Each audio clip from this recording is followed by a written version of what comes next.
Well, the year's only half over, and Kyle Larson has had quite a 2024. Debut at the Indianapolis 500, wins in the NASCAR Cup Series in the points lead, and coming off a sprint car win already this week. It's a pretty good time to be Kyle Larson, huh? I guess, yeah. It's been good. Finally here the last couple weeks.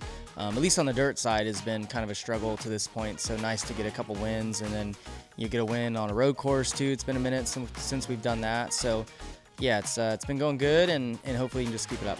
I feel like we're just as strong as we were in 2021, but I feel like we're even more consistent and executing even better than then. So to this point, it's been really, really good. I've been proud of the race cars that we've been bringing to the racetrack, proud of the effort by everybody, and I've been doing a little bit better job of not crashing here as much. So that's all been going good.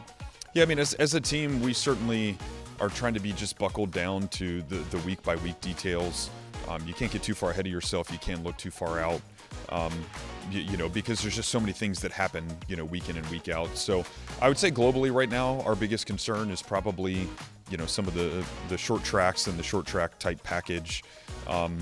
Let's just say it, we flat got beat at Phoenix last year, so Phoenix is always on our mind. We're going to do everything in our power at Hendrick Motorsports to hope that the 5 and the 9 and the 24 and the 48 eclipse all the milestones that we were able to get with the 48. So yeah, I'm super proud. It's fun to watch these guys grow. It's fun to watch the team grow, not just Cliff and Kyle, but the whole pit crew. Those guys are growing together. The road crew, those guys are growing together. So it's a lot of fun, and I think that if you sit back and you watch and really kind of tear down into what they've accomplished, their numbers are pretty staggering.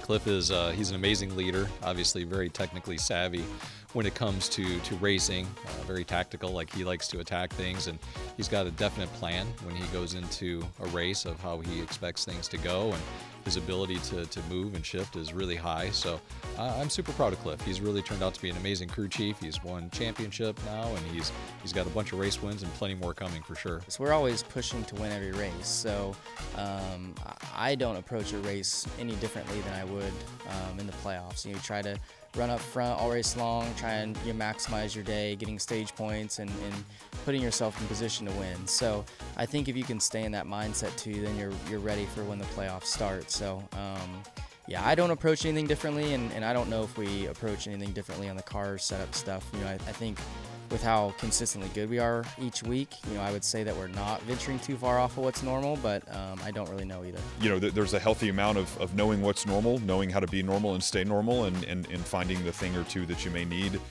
And part of the process of that we're very fortunate to have here is how closely all four teams at Hendrick Motorsports are working together, nowadays, where when we go to a racetrack, the four crew chiefs and our group of engineers, really everybody, involved in our setup process, we're very open in identifying the differences and the comparisons between the cars and knowing how to pull from our collective intelligence, the collective information that we have, to just try to build our database that much deeper and can pull from those things, as we get to different track types and just use the overall resource to make us better. So that's something we're fortunate to have. That's part of the way that we've kind of had to force ourselves to evolve to work within, and I think it makes us better.